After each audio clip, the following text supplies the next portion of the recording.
இயேசுவை கல்லறையில் வைத்ததான மறுநாள் ஒருவரும் அந்த கல்லறையை பார்வையிட போகாதது ஏன்? எதேச்சாக அது நடந்ததா? இல்ல, வேதம் சொல்லுகிறது அது ஓய்வு நாள். அதனால அந்த 7ஆம் நாள் அது கர்த்தருடைய பரிசுத்தமான ஓய்வு நாள். அதுல யாதொரு வேலையும் எந்த வேலையுமே செய்யக்கூடாது என்பது நியாயப்பிரமாணம். அது மாதிரி எங்கேயும் பிரயாணம் பண்ணக்கூடாது, அவங்களுடைய ஸ்தானத்துல இருந்து புறப்படாம அவங்கவுங்க ஸ்தானத்திலேயே இருக்கணும் அப்படின்னு சொல்லி நம்ம பார்க்கிறோம். சோ இயேசு கிறிஸ்துவோடு கூட இருந்த ஸ்திரீகள் வந்து ஏற்கனவே கல்லறையும் சரீரம் வைக்கப்பட்ட விதத்தை எல்லாம் பார்த்துட்டு திரும்பி போயிட்டாங்க.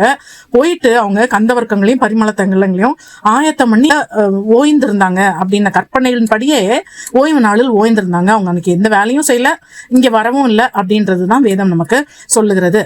அது மாதிரி அந்த கந்தவர்க்கம், அந்த சரீரத்திற்கு கந்தவர்க்கம் இடணும்னாலும் அது ஓய்வு நாள்ல செய்யக்கூடாது. அதனால பார்க்கிறோம் வேதம் சொல்கிறது மகதலேனா மரியாளும் இன்னொரு மரியாளும் சலோமே என்பவர்களும் அவருக்கு கந்தவர்க்கம் இடும்படி அவைகளெல்லாம் வாங்கி கொண்டு வாரத்தின் முதல் நாள் அதிகாலையிலே சூரியன் உதயமாகும் போது கல்லறைக்கு வந்தாங்க அப்படின்னு சொல்லி நம்ம பார்க்கிறோம். சீஷர்கள் என்ன பண்ணிட்டு இருந்தாங்க? அவங்க ஏற்கனவே அவங்களையும் சிறையில் போட்டுருவாங்க, அரெஸ்ட் பண்ணிடுவாங்கன்னு பயந்துட்டு அவங்க எல்லாம் ஒரு இடத்துல கதவுகள் பூட்டி பயந்ததுனால அங்க இருந்தாங்க அப்படின்னு சொல்லி பார்க்கிறோம். ஆனா அந்த ஓய்வு நாளிலே கல்லறைக்கு வந்தது எதிரிகள், இயேசுவை பகைத்தவர்கள், சிலுவையில் அறைந்தவர்கள். வேதம் சொல்லுகிறது ஆயத்த நாளுக்கு பின்னான மறுநாளிலே பிரதான ஆசாரியர் பரிசேயர் எல்லாம் பிலாத்துட்ட வந்து அவர்கிட்ட கேட்கறாங்க கல்லறையை பத்திரப்படுத்தணும்னு. அவரும் போய் பண்ணிக்கோங்கன்னு சொல்றாரு.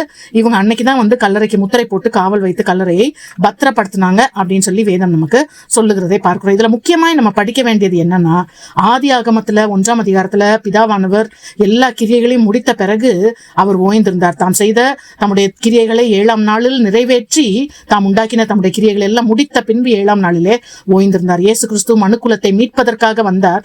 அவர் பிதா கிட்ட சொல்றார், நான் செய்யும்படி நீர் எனக்கு நியமித்த கிரியைகள் எல்லாம் செய்து முடித்தேன் என்று சொல்லி அவர் அங்க சொல்லுகிறதை பார்க்கிறோம். சோ ஆதியாகமம் 1 சிருஷ்டிப்பின் பூரணம் நடந்தது போல இங்கே இயேசு கிறிஸ்து மீட்பின் பூரணத்தை செய்து முடித்தார். ரட்சிக்கப்பட்ட நாம் இயேசு கிறிஸ்து நமக்காக செய்து முடித்தவைகளை தியானித்து வருத்தங்களை சுமக்காமல் இளைப்பாற வேணும். எப்படி பழைய ஏற்பாட்டு பரிசுத்தவான்கள் ஓய்வு நாள்ல ஓய்ந்திருக்கணும்னு கட்டளை இருந்ததோ, இன்றைக்கு நாம வருத்தங்களை சுமக்காமல் ரட்சிப்பின் சந்தோஷத்துல இளைப்பாற வேண்டும்.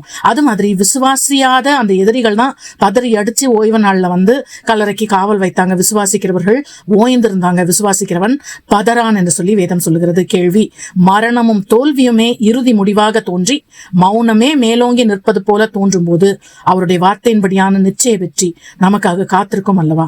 ஜெபம்: அன்புள்ள ஆண்டவரே, எங்கள் வாழ்க்கையில் தோல்வி போல தோன்றும் மௌனங்களானாலும் எதிரிகளின் கூக்குரலே ஜெயித்தது போல தோன்றினாலும் உம்முடைய வார்த்தையை மட்டும் பற்றி கொண்டு நாங்கள் ஓய்ந்திருக்கும் போது உம்மாலே ஜெயிப்போம் என்ற நம்பிக்கை நீர் எங்களுக்கு தந்ததற்காக உமக்கு நன்றி. ஆமென்.